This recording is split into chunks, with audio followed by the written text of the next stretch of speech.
Hello friend. तो आज फिर एक बार हम लोग सामाजिक अध्ययन और सामाजिक विज्ञान का 30 क्वेश्चन का जो सीरीज लगातार चल रहा है उसमें आज हम लोग एक बार फिर से अपना सेट नंबर 9 लेकर उपस्थित हुए। ठीक है।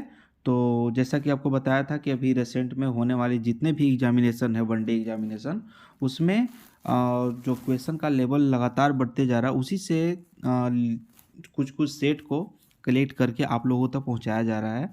और बार बार बताया कि ये चैनल उन लोगों के लिए डेडिकेटेड है जो संसाधन के अभाव में अपनी पढ़ाई को अंजाम नहीं दे पाते। ठीक है। तो चलिए हम लोग फिर से जल्दी स्टार्ट करते हैं।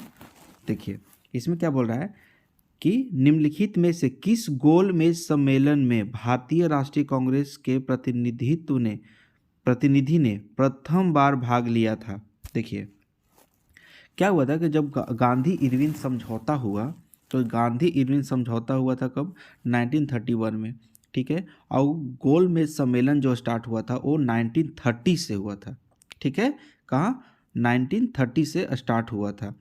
तो जब गांधी इरविन समझौता हुआ उसमें गांधी जी के को जो 11 मांगे थी वो उन मांगों को कुछ कुछ मांगों को नहीं मानते हुए जितने भी जो मांग थे वो मान लिया गया। और इसी बात पे गांधी जी सहमत हुए कि ठीक है भारतीय राष्ट्रीय कांग्रेस जो है वो गोलमेज सम्मेलन में भाग लेगी। ठीक है। तो वहीं से भारतीय राष्ट्रीय कांग्रेस का जो प्रतिनिधि द्वितीय गोलमेज सम्मेलन 1931 में किया गया। अब इसका प्रतिनिधि तो खुद गांधी जी किए थे। कौन किए थे? खुद गांधी जी किए थे। तो भारतीय राष्ट्रीय कांग्रेस का प्रतिनिधित्व प्रथम बार कब हुआ? द्वितीय गोलमेज सम्मेलन में। ठीक है। और द्वितीय गोलमेज सम्मेलन में हुआ तो उसमें गांधी जी ने प्रतिनिधित्व किया था भारतीय राष्ट्रीय कांग्रेस का। ठीक है। और देखिए इसी से रिगार्डिंग बता देते हैं कि B.R. अम्बेडकर एक ऐसे व्यक्ति थे जो तीनों गोलमेज सम्मेलनों में भाग लिया था। ठीक है। जो सांप्रदायिक पंचाट बना था ना वो B.R. अम्बेडकर को लेकर ही बना था। महात्मा गांधी दिसंबर 1931 में खाली हाथ कहाँ से लौटे थे? देखिए याद कीजिए द्वितीय गोलमेज सम्मेलन कब हुआ था? 1931 में। और वहाँ पे गांधी जी ऐसा बोला जाता गांधी जी बेंच पे ही सो गए। वो उधर जो मैकडोनल्ड थे वो देते रहे कि भाषण, ये सो गए क्योंकि इनका कोई बात सुन नहीं रहा था, इनका बात माना नहीं जा रहा था। इसीलिए ये वहाँ से फिर खाली हाथ लौटे थे। ठीक है। तो बताइए कहाँ से खाली हाथ? तो गोलमेज सम्मेलन कहाँ हुआ था? तो लंदन में हुआ था। तो लंदन से खाली हाथ लौटे थे। ठीक है। चलिए आगे बढ़ते हैं हम लोग। द्वितीय गोलमेज सम्मेलन किस प्रश्न पर असफल रहा? क्या बताइए? द्वितीय गोलमेज सम्मेलन कौन? महात्मा गांधी गए थे कब? 1931 में। कहाँ गए थे? लंदन में। ठीक है। तो असफल रहा था किस बात को लेके? देखिए सांप्रदायिक प्रतिनिधित्व को लेकर ये असफल रहा था क्योंकि अंग्रेज जो थे ना वो यहाँ पे जो माइनॉरिटी थे, यहाँ पे जो भी SC ST थे उनको पूरी तरीके से प्रतिनिधित्व का बात किया जा रहा था। उच्च और नीच यानी कि ऊंची जाति नीची जाति में लगातार बंटवारा हो रहा था। इसीलिए गांधी जी ने ये भविष्य में आने वाली समस्याओं को भांपते हुए वो सांप्रदायिक प्रतिनिधित्व का विरोध किए थे। ठीक है। सांप्रदायिक इसी को बोला जाता है मैकडोनल्ड पंचाट बोला जाता है। ठीक है। उस भारतीय का क्या नाम था? ठीक है। जिसने तीनों गोलमेज सम्मेलनों में भाग लिया था। अभी जस्ट आप लोगों को बताया था, आप लोग को याद होगा, डॉक्टर B.R. अम्बेडकर। आगे बोल रहा है निम्नलिखित गोलमेज सम्मेलनों में से किसका प्रतिनिधित्व भारतीय राष्ट्रीय कांग्रेस ने किया था? तो देखिए जस्ट अभी आप लोगों को बताया गया किसके लिए? तो द्वितीय गोलमेज सम्मेलन। ठीक है। आगे बोल रहा है क्या कि निम्नलिखित में से किसने सांप्रदायिक अधीर निर्णय घोषित किया था? तो देखिए आपको बताया था रैमजे मैकडोनल्ड उस समय का ब्रिटेन का प्रधानमंत्री यही थे, इंग्लैंड का प्रधानमंत्री यही थे। तो अगर कोई पूछ देगा कि सांप्रदायिक अधीर निर्णय घोषित कौन किया था तो रैमजे मैकडोनल्ड। ठीक है। द्वितीय गोलमेज सम्मेलनों के दौरान कौन ब्रिटेन के प्रधानमंत्री थे? तो रैमजे मैकडोनल्ड थे। ठीक है। अगस्त 1932 में रैमजे मैकडोनाल्ड के सांप्रदायिक पंचाट के द्वारा पहली बार एक पृथक निर्वाचक समूह बनाया गया था? बताइए, निर्वाचक समूह बनाया गया था किसके लिए? देखिए, मुसलमानों के लिए नहीं, क्योंकि ये मुसलमानों के लिए कब बनाया गया था? 1909 में। भारतीय ईसाइयों और एंग्लो इंडियंस के लिए वो आपका 1919 तक बना दिया गया था, 1919 में। लेकिन इसका होगा आपका अछूतों के लिए, यानी कि ऑप्शन 4 होगा इसका। ठीक है। मैकडोनाल्ड के सांप्रदायिक पंचाट, ठीक है, कम्युनल अवार्ड, इसको कम्युनल अवार्ड ही बोला जाता है, ने किसे पृथक चुनाव क्षेत्र एवं आरक्षित सीटें आवंटित नहीं की थी? बताइए, किसको नहीं की थी?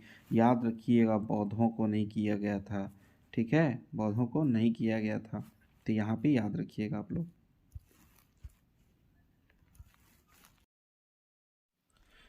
तो आइए हम लोग अगला क्वेश्चन देखते हैं। महात्मा गांधी ने पहला आमरण अनशन कब प्रारंभ किया था? बताइए, कब किया था?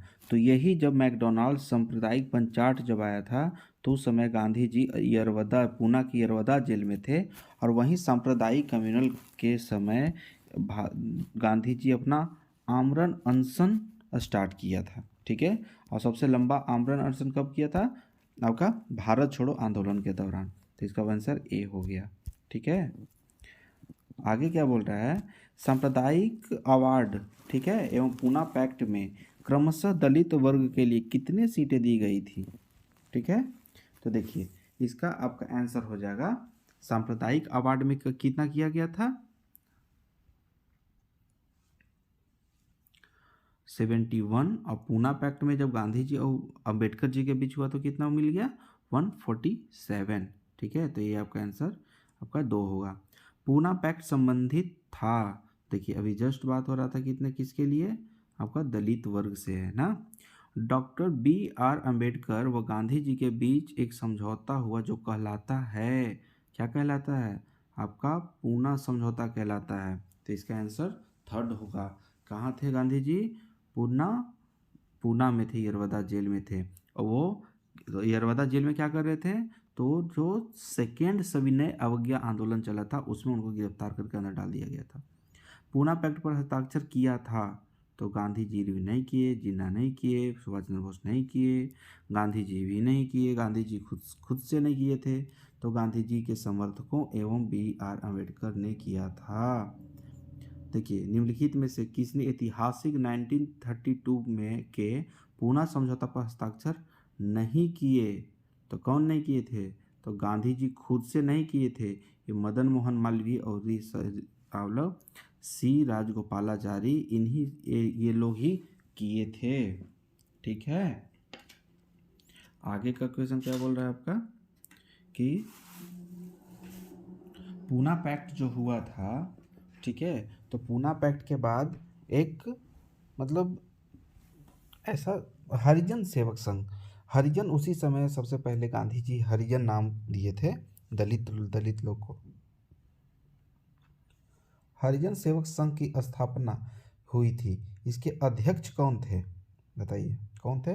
घनश्याम दास बिड़ला थे ना। आगे क्या बोल रहा है आपका? सार्वजनिक समिति, ठीक है, सार्वजनिक समिति कंपनी के स्वामित्व वाला भारत का पहला सार्वजनिक विमानपत्तन निम्नलिखित में से कौन था? कौन है बताइए? तो आपका यहाँ इसका आंसर हो जाएगा कोचीन विमानपत्तन। कौन? कोचीन विमानपत्तन। राजा सांसी हवाई अंतर्राष्ट्रीय हवाई अड्डा कहाँ है? तो ये कहाँ है आपका? अमृतसर में है। ठीक है, निम्नांकित में से कौन भारत के पश्चिमी तट पर स्थित नहीं है? तो पश्चिमी तट पर, यानी कि आपका ये भारत का मैप जब देखेंगे तो ये आपका पश्चिमी तट हो गया, ये आपका पूर्वी तट हो गया। तो इनमें से कौन सा है जो कि पश्चिमी तट पे ना होके यहाँ है पूर्वी तट पे? तो ये आपका कारिकल है। और कारिकल कहाँ है, ये आप लोग बताइएगा। ठीक है, क्योंकि जब फ्रेंच और आंग्ल फ्रेंच वार जब हुआ था, तो वहाँ पे कारिकल का इम्पोर्टेंस ज़्यादा आपको देखने को मिलेगा, या फिर प्राचीन भारत का जब इतिहास पढ़ेंगे तो वहाँ आपको देखने को मिलता है। ठीक है, आगे क्या बोल रहा है? देखिए, भारत का सबसे बड़ा जहाज तोड़ने का यार्ड गुजरात में किस स्थान पर स्थित है? बताइए कहाँ पे है? तो ये आपका अलंग में है, अलंग गुजरात में। ठीक है। मुंबई बंदरगाह के दबाव को कम करने के लिए निम्न में से कौन सा पतन का निर्माण किया गया था? ठीक है, कौन सा पतन का निर्माण किया गया बताइए? मुंबई बंदरगाह यानी डॉक्टर जवाहरलाल नेहरू जो बंदरगाह है उसका। तो नाका नौहा सेवा, ठीक है, नहा सेवा जो बंदरगाह है उसी को विकसित किया गया था। ठीक है, आगे देखिए। देखिए निम्नलिखित में से नगरों में से किसे गुलाबी नगरी कहा जाता है? बताइए, सबको जानते होंगे जयपुर को गुलाबी नगर के नाम से जाना जाता है। भारतीय पर्यटन मंत्रालय ने भारत में पर्यटन को प्रोत्साहित करने हेतु जिस अवधारणा को लोकप्रिय करने का उपयोग किया वह कौन सा है? तो आपका अतुल्य Bharat.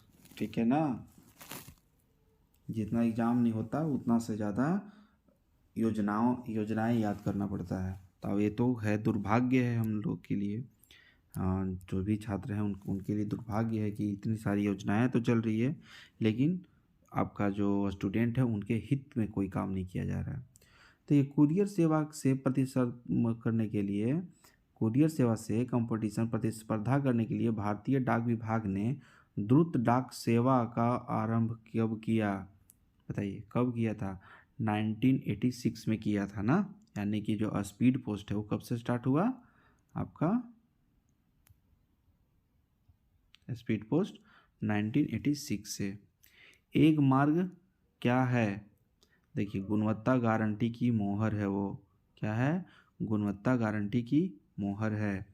The Himalayan mountaineering institute, ठीक है, निम्न स्थानों में जहाँ स्थित है वह क्या है, कहाँ है? बताइए। दार्जिलिंग। ये दार्जिलिंग कहाँ है आपका? तो सिक्किम में है ना, याद रखिएगा। आगे क्या बोल रहा है? डायमंड हार्बर और सॉल्ट लेक सिटी कहाँ अवस्थित है? तो ये आपका कोलकाता में है। कहाँ है? कोलकाता में। डिंडीगुल, ठीक है, डिंडीगुल का के नाम कहाँ है बताइए? डिंडीगुल, ठीक है, ये तमिलनाडु का एक नगर है। ठीक है, डिंडीगुल। जब आप यहाँ पे डुप्ले, ठीक है, डुप्ले और कांटलाली याद रखिएगा, कांट लाली, ये सब फ्रेंच सैनिक थे, ठीक है, फ्रांस के। और वहाँ पे आंग्ल फ्रांस जब युद्ध हुआ, आंग्ल फ्रांस, तो वहाँ पे आपको डिंडीगुल नगर देखने को मिलेगा। ठीक है, या तो मध्य भारत या प्राचीन भारत में डिंडीगुल का बहुत ज़्यादा नाम था। निम्नलिखित में से कौन सा सामान्यतः साड़ी के लिए प्रयुक्त नहीं है? ठीक है, कौन है? देखिए चंदेरी है, चंदेरी का साड़ी, बनारसी साड़ी जान ही रहेंगे, कांचीवरम का साड़ी जान ही रहे हैं। वन स्टेशन वन प्रोडक्ट जो आप देखेंगे कांचीवरम, वहाँ पे कांचीवरम साड़ी मिलेगा। तो इसका आंसर कौन नहीं है? तो ये मुरादाबाद नहीं है। क्यों? क्योंकि मुरादाबाद में चूड़ियाँ मिलती हैं, चूड़ियाँ, बैंगल्स। ठीक है, आगे क्या बोल रहा है? देखिए भारतीय मौसम विभाग स्थापित है कहाँ है? तो ये नई दिल्ली में है, याद रखिएगा। ठीक है, कहाँ है? भारतीय मौसम विज्ञान कहाँ है? नई दिल्ली में है। ठीक है, उत्तर प्रदेश में रानी लक्ष्मीबाई बांध परियोजना निर्मित है कौन सी नदी पे है? बताइए। तो ये आपका बेतवा नदी पे है। ठीक है, भारतीय स्वतंत्रता विधेयक को राजकीय स्वीकृति कब मिली थी? कब मिली थी बताइए? 18 जुलाई 1947 को मिली थी। कब? 18 जुलाई 1947 को। आगे क्या बोल रहा है? निम्नलिखित में से किसने भारतीय संविधान की प्रस्तावना को हमारे संप्रभु प्रजातांत्रिक गणराज्य की जन्म कुंडली बोला था? तो ये बोले थे आपका के एम मुंशी। कौन? के एम मुंशी बोले थे ये, के एम मुंशी। ठीक है, यही आपका आंसर हुआ। ठीक है, तो चलिए फ्रेंड, हम लोग 30 क्वेश्चन का जो ये सीरीज चल रहा है, फ्री लेक्चर सीरीज बोलिए या इसको क्विक लेक्चर सीरीज बोल सकते हैं। क्यों? क्योंकि एग्जामिनेशन जल्दी है, आप लोग जल्दी से जल्दी ऐसा ऐसे वीडियो देखकर ये नहीं बोलता कि यहीं पे देखना है, आप लोग जहाँ से मिले आप लोग को देख कर और अपना एग्ज़ाम क्लियर करने से मतलब है। ठीक है, तो चलिए बहुत बहुत धन्यवाद। आप लोग इसको देखें, तब तक मिलते हैं दूसरे टेस्ट सीरीज के साथ। धन्यवाद।